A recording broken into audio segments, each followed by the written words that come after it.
Marcus Holloway stood in his waders, knee-deep in rushing water, his calloused hands working the massive valve wheel one final turn. Above him, screams echoed from the luxury resort as $4 million worth of pristine pools, fountains, and water features began to drain like a bathtub.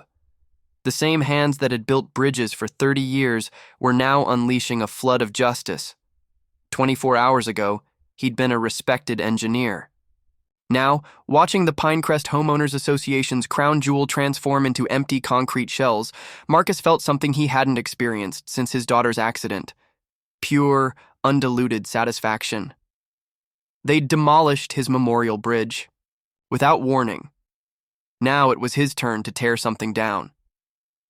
The morning sun cast long shadows across Pine Creek as Marcus Holloway knelt beside the weathered wooden planks, his engineer's eye automatically cataloging every joint, every support, beam, every carefully calibrated angle. The bridge wasn't much to look at. 30 feet of reclaimed timber spanning the gentle creek that wound through the Pinecrest community. But it represented everything he'd built his life around: precision, permanence, and love. "Dad, you're going to wear out those planks just looking at them," came a voice from the creek bank. Marcus turned to see his daughter Sarah approaching, her auburn hair catching the morning light. At 28, she had inherited his methodical nature, but wrapped it in a warmth that had always amazed him. She carried 2 steaming cups of coffee, stepping carefully along the creek's edge. "Just checking the stress points," Marcus said, accepting the coffee. "Bridge inspection is serious business." Sarah laughed, the sound rippling across the water like music. "It's been 3 years, Dad. I think your memorial bridge can handle a few more morning walks." The memorial bridge. That's what the community had called it after Marcus built it in honor of his late wife, Elena. She'd loved this spot, had dreamed of having a little bridge here where she could sit and watch the water flow. When she died of cancer 5 years ago, the grief had nearly broken him. Building this bridge, measuring, cutting, fitting every piece by hand, had been his way back to the living world. "Your mother would have loved seeing you graduate from law school next month," Marcus said, settling onto the bridge's small bench. "She always said you'd argue with a fence post and win." "Speaking of arguing," Sarah said, her tone shifting, "have you heard anything more from the HOA about the bridge?" Marcus's jaw tightened. "Nothing official, just Fitzgerald's usual complaints about unauthorized structures and community standards."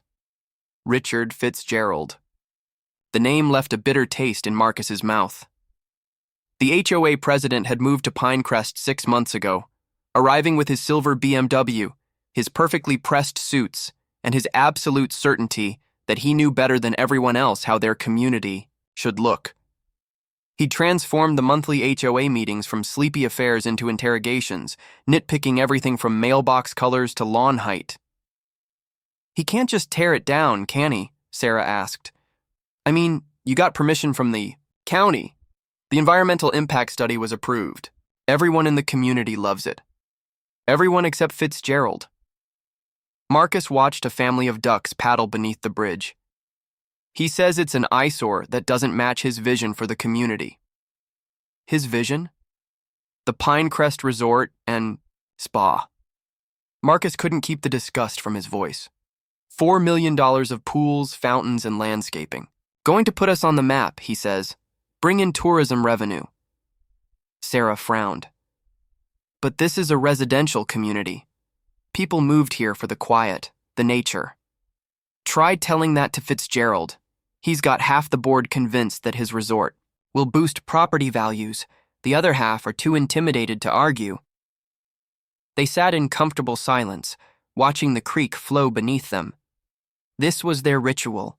Every Sunday morning for 3 years, father and daughter sharing coffee and conversation on the bridge Elena had dreamed of. It was the one constant in Marcus's life since his world had shifted off its axis. "Dad," Sarah said softly, "whatever happens with the HOA, we'll fight it. I may not have my law degree yet, but I know enough to make Fitzgerald's life complicated." Marcus smiled, but worry gnawed at him. He'd seen men like Fitzgerald before, developers who viewed the world as raw material to be reshaped according to their vision. They didn't understand that some things were worth preserving, that not everything could be improved by tearing it down and starting over.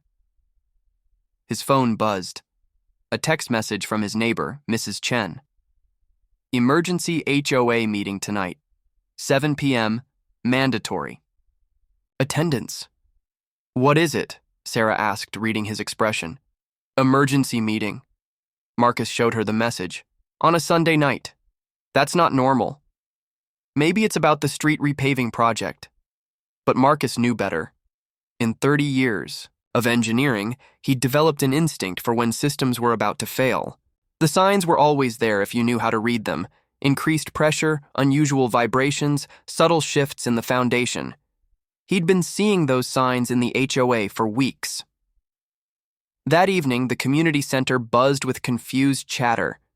Residents filtered in wearing casual clothes, clearly pulled away from Sunday dinners and family time. Marcus arrived early, choosing a seat in the back where he could observe. Sarah sat beside him, her laptop open, ready to take notes. Richard Fitzgerald strode to the front of the room at exactly 7 o'clock, his pressed shirt and tie a sharp contrast to everyone else's weekend attire. He was a lean man in his 50s, with silver hair and the kind of confident bearing that came from years of making decisions that affected other people's lives. Thank you all for coming on short notice, Fitzgerald began, his voice carrying easily across the room. I know this is unusual, but we have urgent business that can't wait for our regular monthly meeting. Marcus noticed several board members shifting uncomfortably in their seats. Whatever this was about, not everyone was, on board. As you know, Fitzgerald continued, we've been moving forward with the Pinecrest Resort and Spa project. This morning, we received final approval from our investors and contractors. Construction begins tomorrow. A murmur of surprise rippled through the crowd. Construction tomorrow? The resort had been discussed for months, but most residents thought it was still in the planning stages. However, Fitzgerald said, raising his voice, there's been a complication. Our environmental survey has identified several structures that don't meet county standards for the resort's drainage and water management systems. Marcus felt his blood turn to ice. He knew what was coming. Specifically, the unauthorized bridge over Pine Creek creates a bottleneck that would interfere with our water features and could cause flooding during heavy rains.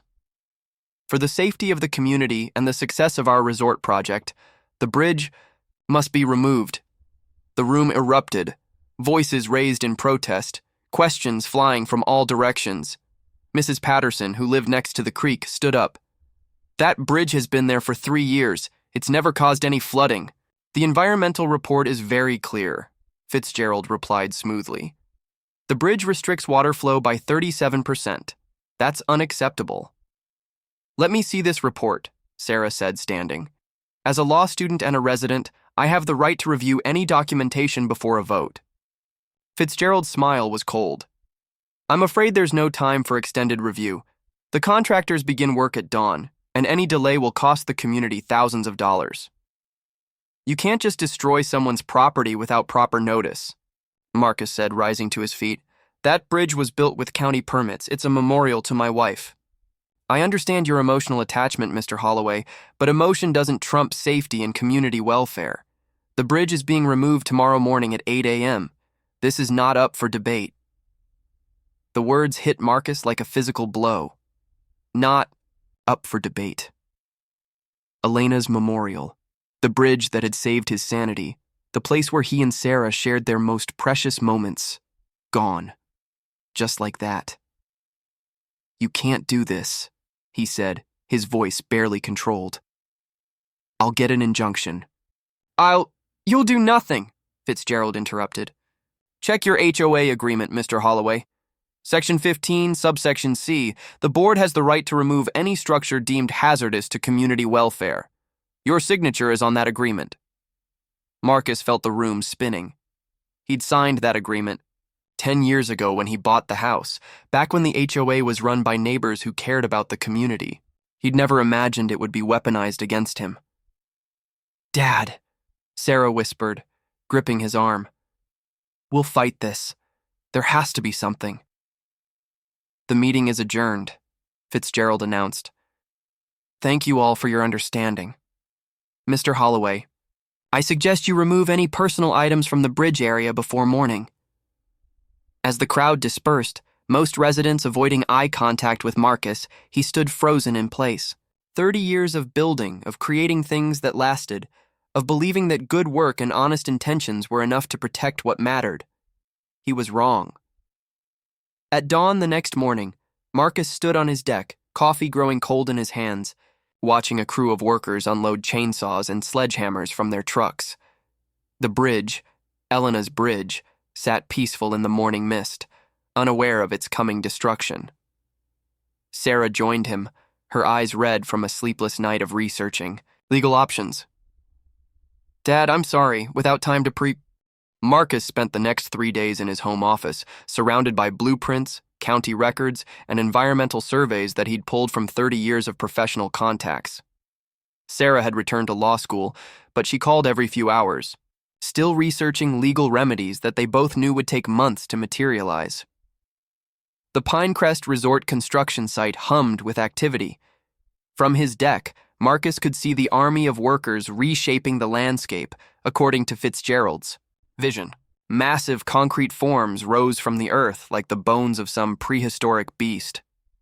The crown jewel, a series of interconnected pools and fountains that would cascade down the hillside, was already taking shape. On Wednesday morning, Marcus's phone rang. The caller ID showed County Engineering Department. "Marcus, it's Tom Bradley," came the familiar voice of his former colleague. "I heard about what happened with your bridge. I'm sorry, man. That was a beautiful piece of work." "Thanks, Tom. I appreciate that. Listen, I'm calling because I've got the preliminary water management survey for the Pinecrest Resort project sitting on my desk. Since you're a resident, I thought you might want to know what they're planning." Marcus's pulse quickened. "I'm listening." "They're installing a closed-loop water system. Pumps draw from Pine Creek, cycle through all the pools and fountains, then discharge back into the creek downstream. It's elegant, efficient, and expensive as hell. They're talking about moving 15,000 gallons per minute through that system. 15,000 gallons per minute. Marcus's engineering mind immediately began calculating flow rates, pressure differentials, and system vulnerabilities. "Tom, you said closed loop. What happens if the intake gets compromised?" "Well, that's the thing. The whole system depends on consistent water pressure from the creek. If something interrupts the flow, debris, equipment failure, whatever, the pumps start working harder to maintain pressure. Eventually, they'll burn out, or the system will shut down automatically to prevent damage. How long would it take to drain the pools if the pumps failed? With that much water? Maybe 6 to 8 hours for complete drainage, but Marcus, why are you..." "Just professional curiosity. Thanks for the heads up, Tom." After hanging up, Marcus sat back in his chair staring at the construction site. 15,000 gallons per minute. A closed-loop system entirely dependent on creek water. It was elegant engineering, but like all elegant systems, it had a single point of failure. And Marcus knew exactly where that point was. That evening, he drove to the Millbrook Library in the next town over, where he spent 3 hours researching water rights law, environmental regulations, and county ordinances. What he found was buried in a 1987 environmental protection statute that most people had forgotten existed. Section 402.7. Any resident whose property borders a natural waterway has the right to temporarily divert water flow for emergency drainage. Purposes, provided such diversion does not exceed 72 hours and is reported to county authorities within 24 hours of initiation. The law had been written to help farmers deal with flood situations, but its language was broad enough to cover other emergencies, and Marcus was beginning to envision exactly the kind of emergency that might require such a diversion. On Thursday, he called in a favor from an old friend who owned a construction equipment rental company. "I need a pump," Marcus told Jake Morrison. "Something that can move serious water." "How serious?" 20,000 gallons per minute. Jake whistled. "Christ, Marcus, you planning to drain a lake?" "Something like that. How quickly can you get it to me?" "I've got a diesel-powered monster that'll do what you need, but it's going to cost you and you'll need permits for anything that size." "I'll handle the permits. Just get me the pump." Friday morning, Marcus stood in his backyard, watching the massive pump being positioned near the creek bank. The machine was a beast, 8 feet long, 4 feet wide, powered by a diesel engine that rumbled like a freight train. Jake's crew ran a 12-inch intake hose into Pine Creek, then positioned the discharge hose to feed into the storm drainage system that ran beneath the community. "You sure about this, Marcus?" Jake asked, wiping his hands on a rag. "This thing's going to be loud as hell, and it'll move water like you wouldn't believe. I'm sure." Marcus handed him a check. "Jake, I need this to stay between us for now." "Whatever you say, man. But if the county comes asking questions, tell them to call me." That afternoon, Marcus drove to the county offices and filed the necessary paperwork for emergency water diversion. The clerk, a bored-looking woman in her 50s, barely glanced at the forms. "Emergency drainage on Pine Creek," she said, stamping the papers. "You've got 72 hours from initiation. Make sure you call the emergency number when you start the diversion." "I will, thank you." Saturday morning, Marcus woke before dawn and walked to his deck. The resort construction was ahead of schedule. The main pool was nearly complete, its concrete walls gleaming in the early light. The fountain system was being tested, sending graceful arcs of water into the air. By Monday, Fitzgerald's grand opening would transform Pinecrest into exactly the kind of upscale resort community he'd envisioned. But Marcus had spent the night studying the construction timeline, and he'd noticed something interesting. The resort's water system would be fully operational by Sunday afternoon, just in time for a private preview party that Fitzgerald was hosting for potential investors. The pools would be filled, the fountains would be running, and the whole elaborate system would be showcasing its capabilities. It was also exactly when Marcus planned to discover an emergency that required immediate water diversion. At 3 p.m. on Sunday, Marcus stood beside the massive pump, cell phone in hand. From his position, he could see the resort's grand opening preparations. White tents dotted the hillside, catering trucks were arriving, and well-dressed guests were beginning to gather around the sparkling pools. He could hear Fitzgerald's voice carrying across the water, greeting investors and explaining his vision for the community. The fountains danced in the sunlight, creating rainbows in their spray. The pools reflected the sky like mirrors, their surfaces disturbed only by the gentle circulation of the water management system. It was beautiful, it was impressive, and it was about to become a very expensive mistake. Marcus dialed the county emergency number. "This is Marcus Holloway, reporting the initiation of emergency water diversion on Pine Creek. Permit number 2025-0847. I'm experiencing severe drainage issues on my property and need to divert creek flow to prevent flooding." "Understood, Mr. Holloway. You have 72 hours from now. Please contact us when the emergency is resolved." Marcus hung up and placed his hand on the pump's starter cord. From across the water, he could hear applause as Fitzgerald began his presentation to the investors. The man was probably explaining how the resort would bring prosperity to the community, how progress sometimes required difficult decisions, how the removal of outdated structures had been necessary for the greater good. "This is for Elena," Marcus whispered, then pulled the cord. The diesel engine roared to life with a sound like thunder. The massive pump began its work, drawing water from Pine Creek with such force that the surface level dropped visibly within minutes. The 12-inch intake hose sucked water from the creek like a mechanical whale, while the discharge hose sent it rushing into the storm drainage system. Marcus had calculated the flow rates precisely. The pump was drawing 20,000 gallons per minute from the creek. The resort system needed 15,000 gallons per minute to operate properly. Simple math. In less than an hour, the creek's water level would drop below the resort's intake point. And when that happened, the beautiful fountains would begin to falter, the pristine pools would start to drain, and Fitzgerald's perfect presentation would become a demonstration of what happened when you built your dreams on someone else's foundation. Marcus pulled up a lawn chair and settled in to watch. The pump's diesel engine settled into a steady rhythm, and the creek level continued to drop. Across the water, the investors were touring the facilities, champagne glasses in hand, oblivious to the disaster that was quietly unfolding beneath their feet. 20 minutes later, the first fountain began to sputter. 40 minutes later, the elegant cascade of water features started to slow, creating gaps in what had been a continuous flow. 1 hour later, as the sun began to set behind the hills, the resort's pools were visibly draining, their water levels dropping like bathtubs with the plugs pulled. And Marcus Holloway, hydraulic engineer and grieving widower, watched Fitzgerald's $4 million dream disappear down the drain, 1 gallon at a time. The screaming started at sunset, when the investors realized that the minor technical difficulty Fitzgerald kept mentioning wasn't going to be fixed with a quick phone call to maintenance.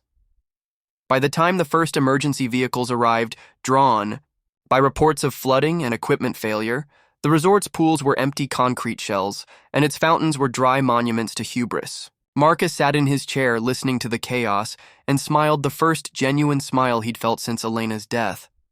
Sometimes the best engineering wasn't about building something that lasted forever. Sometimes it was about knowing exactly when and how to let the water flow. The pounding on Marcus's front door began at 6:47 a.m. He knew the exact time because he'd been awake since 4 a.m., sitting on his deck with his coffee, watching the sun rise over the empty concrete shells that had once been Fitzgerald's pride and joy. "Holloway, open this door right now!"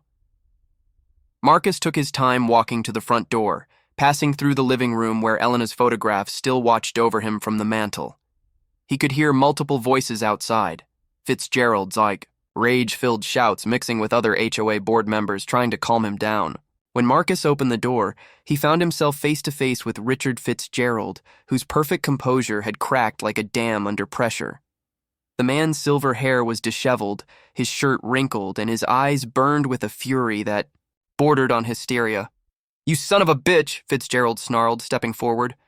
"You did this. You destroyed everything." Behind him stood 3 other board members, Janet Willis, Bob Chen, and Patricia Vance. They looked uncomfortable, caught between Fitzgerald's rage and their own uncertainty about what had actually happened. "Did what?" Marcus asked calmly, sipping his coffee. "I was conducting emergency drainage on my property. It's perfectly legal." "Emergency drainage?" Fitzgerald's voice cracked. "You drained our entire water system.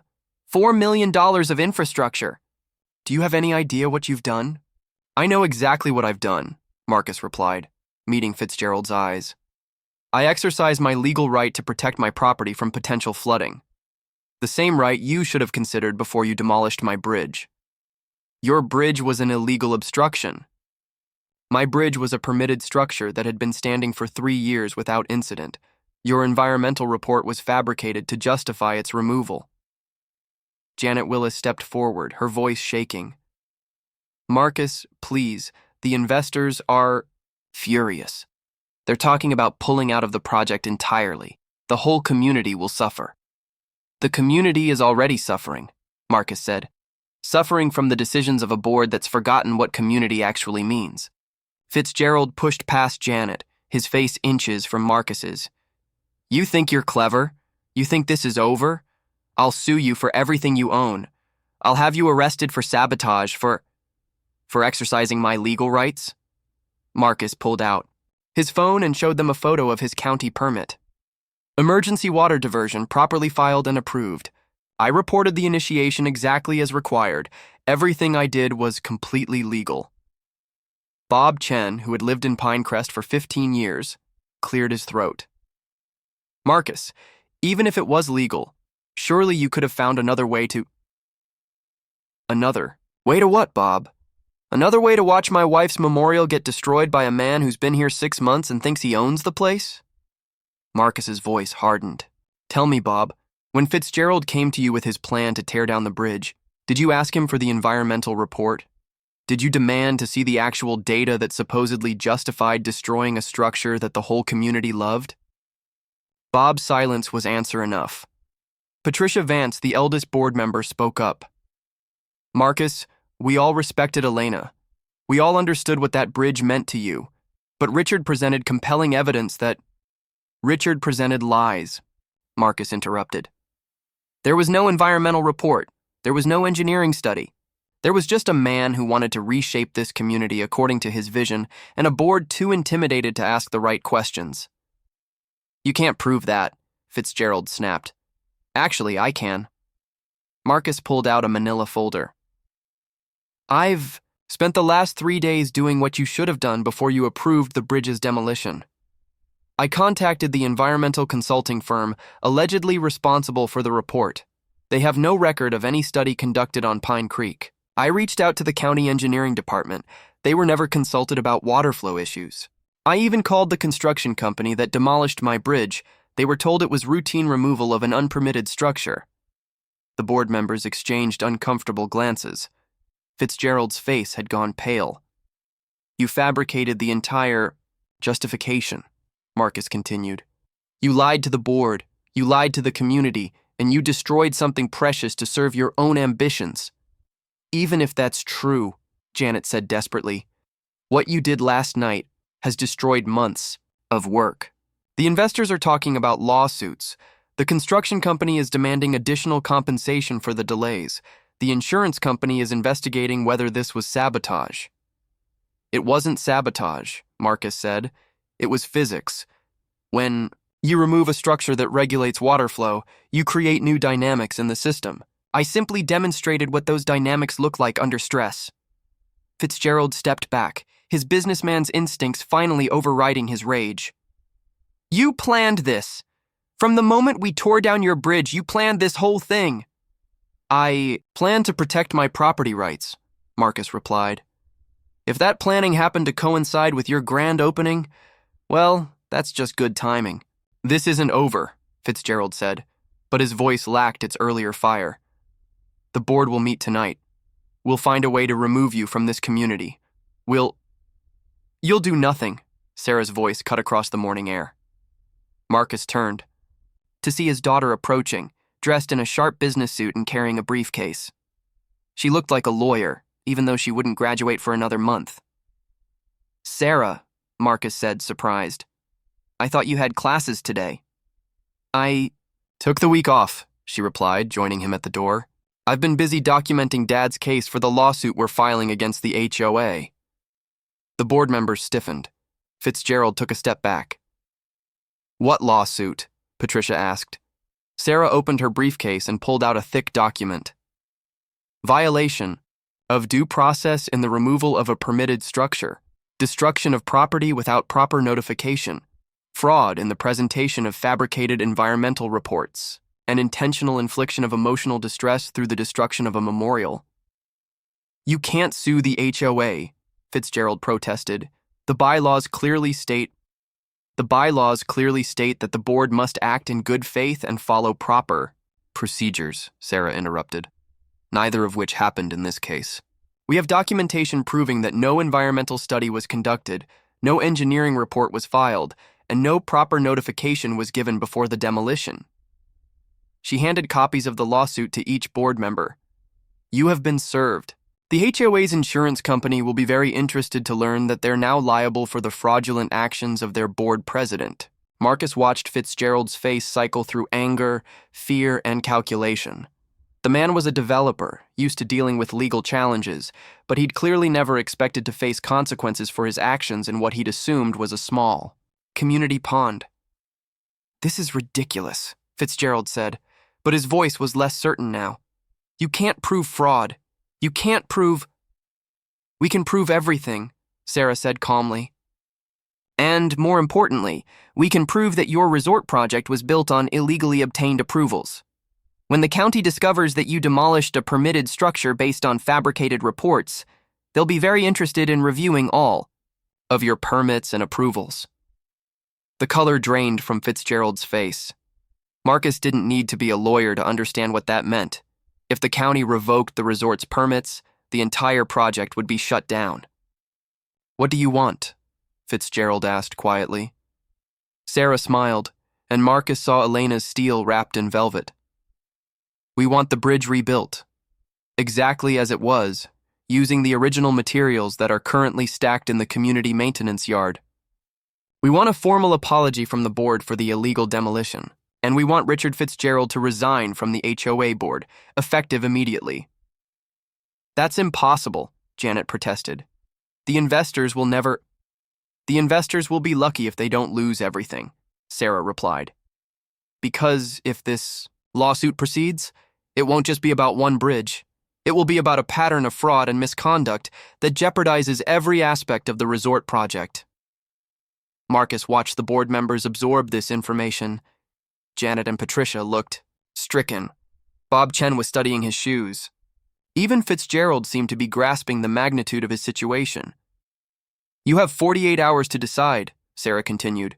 Rebuild the bridge and accept the resignations, or face the lawsuit and its consequences. The choice is yours. As the board members walked away, their urgent whispers carrying across the morning air, Marcus put his arm around his daughter's shoulders. You didn't have to come back for this, he said. Yes, I did, Sarah replied. Mom always said that family protects him. Family. Besides, someone needs to make sure you don't drain any more resort pools. Marcus chuckled, but his expression grew serious as he watched Fitzgerald's retreating figure. You think he'll agree to the terms? He doesn't have a choice, Sarah said. His entire project is built on fraudulent foundations. If he fights us, he loses everything. If he agrees to our terms, he might salvage something from the wreckage. Marcus nodded, then looked out at the empty pools and fountains of Fitzgerald's failed paradise. The morning sun cast long shadows across the concrete shells, and somewhere in the distance, he could hear the gentle sound of Pine Creek flowing freely once again. Sometimes, he reflected, the best engineering wasn't about building something. 47 hours and 36 minutes after Sarah's ultimatum, Marcus stood in his driveway, loading his toolbox into the back of his pickup truck. The morning was crisp and clear, the kind of day Elena had always loved for working in the Yalk garden. From his position, he could see the construction crews already gathering at the creek, their trucks loaded with the reclaimed timber that had once been his bridge. Sarah emerged from the house carrying 2 cups of coffee and a manila envelope. The signed agreements, she said, handing him the envelope. Fitzgerald's resignation, effective immediately, the board's formal apology, and authorization to rebuild the bridge at the HOA's expense. Marcus opened the envelope and read the documents. Fitzgerald's signature looked like it had been written by a man holding the pen with a trembling hand. The formal apology was brief but complete, acknowledging that the bridge had been illegally demolished based on fabricated evidence. How did you convince them? Marcus asked. Sarah's smile was sharp. I didn't have to. Yesterday afternoon, 3 of the investors pulled out of the resort project. By evening, the construction company was threatening to file liens against the HOA for the drainage system repairs. Fitzgerald spent the night calculating how much money he'd lose if this went to court. And the other board members? Janet Willis called me at midnight, crying. She said she'd trusted Fitzgerald's expertise and never questioned his reports. Bob Chen admitted he'd been intimidated by Fitzgerald's aggressive management style. Patricia, Vance was just relieved to have a way out that didn't involve bankruptcy. Marcus nodded, but his attention was drawn to a familiar silver BMW pulling into the community center parking lot. Richard Fitzgerald stepped out, no longer the perfectly groomed executive who had terrorized the HOA meetings. His clothes were wrinkled, his hair unkempt, and he moved with the defeated posture of a man who had lost everything. He's really leaving? Marcus asked. His house goes on the market next week. His development company folded yesterday when word got out about the fraudulent environmental reports. He's facing potential criminal charges in 2 other counties for similar schemes. Marcus watched Fitzgerald load boxes into his car and felt an unexpected pang of something that might have been pity. The man had destroyed himself through his own arrogance and greed, but his fall was still a human tragedy. Dad, Sarah said, following his gaze, don't feel sorry for him. He made his choices. I know, it's just... Marcus paused, searching for words. Your mother always said that revenge was like poison. It hurt the person who carried it more than the person it was meant for. This wasn't revenge, Sarah replied firmly. This was justice. There's a difference. Marcus considered this as... He watched Fitzgerald drive away, the silver BMW disappearing around the corner for the last time. Maybe Sarah was right. Maybe there was a difference between revenge and justice, between destruction and accountability. The sound of hammering drew his attention back to the creek. The construction crew was already at work, following the precise specifications Marcus had provided. Every board would be replaced exactly as it had been, every joint fitted with the same meticulous care he'd used 3 years ago. "Mr. Holloway?" a voice called from the creek bank. Marcus looked down to see Jake Morrison, the foreman overseeing the bridge reconstruction. "We're ready to start on the foundation work, but we wanted to check the positioning with you first." Marcus and Sarah walked down to the creek where the concrete footings were being prepared. The workers had done their homework. The measurements were exact, the angles perfect. But as Marcus examined their work, he noticed something that made him pause. "The positioning is off by about 6 inches, he said. Jake frowned, consulting his blueprints. "I don't think so. We followed your original specifications exactly." "The specifications are correct," Marcus said, "but the creek has changed. 3 years of water flow plus the disruption from the demolition has shifted the bank slightly. If we put the bridge exactly where it was, it won't sit properly on the new contours." Sarah looked at her father with concern. "Does that mean we can't rebuild it?" Marcus studied the creek for a long moment, his engineer's eye reading the subtle changes in the landscape. The water flowed differently now, carving new patterns in the bank, creating new possibilities. "No," he said finally. "It means we can build it better." Over the next 6 hours, Marcus worked alongside the construction crew, adjusting the bridge's position to accommodate the creek's new flow patterns. The changes were subtle but significant. The bridge would be slightly wider, positioned to take advantage of the natural contours and designed to last even longer than the original. As the sun began to set, the last board was fitted into place. The bridge stood complete, spanning Pine Creek with the same quiet dignity it had possessed before, but somehow more suited to its environment. "It's beautiful," Sarah said, running, her hand along the smooth wooden railing. "It's like it belongs here." Marcus nodded, but his attention was drawn to the small crowd that had gathered on the far bank. Mrs. Chen was there, along with Bob Chen and several other neighbors. They stood quietly, respectfully, as if they were attending a memorial service, which Marcus realized they were. Janet Willis approached, her face streaked with tears. "Marcus, I'm so sorry. I should have questioned Richard's reports. I should have stood up for you when—" "Janet," Marcus said gently, "it's over. The bridge is rebuilt. The community is healing. That's what matters now." But Janet shook her head. "It's not over. The damage Richard did goes beyond just your bridge. He turned neighbors against each other, made us afraid to speak up, made us forget what this community was supposed to be about." "Then we rebuild that too," Marcus replied. "One relationship at a time, one conversation at a time, the same way we rebuilt this bridge." As the crowd dispersed, promising to return tomorrow for a proper dedication ceremony, Marcus and Sarah found themselves alone on the bridge. The creek flowed beneath them, carrying the last light of day toward the horizon. "Mom would have loved this," Sarah said, settling onto the small bench that had been rebuilt exactly as it was before. "She would have loved seeing you become the lawyer she always knew you'd be," Marcus replied, sitting beside her. "She would have been proud of how you fought for what was right." "I learned from the best," Sarah said, leaning against her father's shoulder. "Both of you." They sat in comfortable silence as the stars began to appear overhead. The bridge beneath them felt solid and permanent, rooted in the landscape but responsive to its changes. It was, Marcus realized, a perfect metaphor for what they had built together. Not just a physical structure, but a foundation for moving forward. "Dad," Sarah said eventually, "what happens now? With the resort project dead, with Fitzgerald gone, what's next for the community?" Marcus considered the question. The resort's empty pools and fountains stood as monuments to failed ambition, but they also represented opportunity. The community could choose to restore the natural landscape or find new ways to use the infrastructure that remained. "That's up to the community to decide," he said, "but whatever we choose, we'll choose it together, the way it should have been from the beginning." "And you? What's next for you?"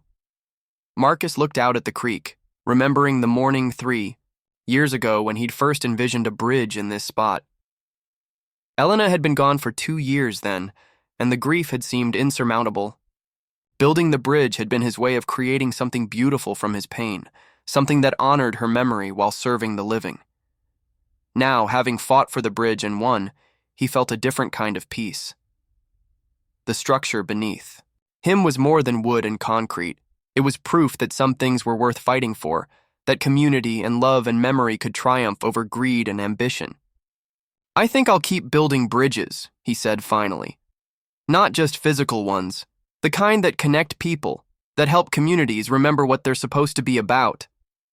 Sarah smiled. "That sounds like something Mom would have said." She always was the smart one in the family. As they prepared to leave, Marcus took one last look at the bridge. In the moonlight, the water flowing beneath it seemed to whisper secrets to the night air. Secrets about patience and persistence, about the power of flowing water to reshape landscapes, about the difference between destruction and renewal. Tomorrow, there would be a dedication ceremony. The community would gather to celebrate not just the bridge's reconstruction, but their own renewal. They would remember that they were more than just property owners bound by bylaws and regulations. They were neighbors, bound by something deeper and more enduring. But tonight, Marcus Holloway stood on his bridge, surrounded by the sound of flowing water and the memory of his wife's laughter, and knew that some victories were worth waiting for. Some battles were worth fighting, and some bridges, once built, could never truly be destroyed. They lived on in the hearts of those who understood what they really represented. The water flowed beneath him, carrying away the last remnants of Richard Fitzgerald's failed dreams, carrying forward the promise of whatever came next. And Marcus, who had spent 30 years understanding the physics of flowing water, finally understood its deeper lesson, that the strongest structures were not those that resisted change, but those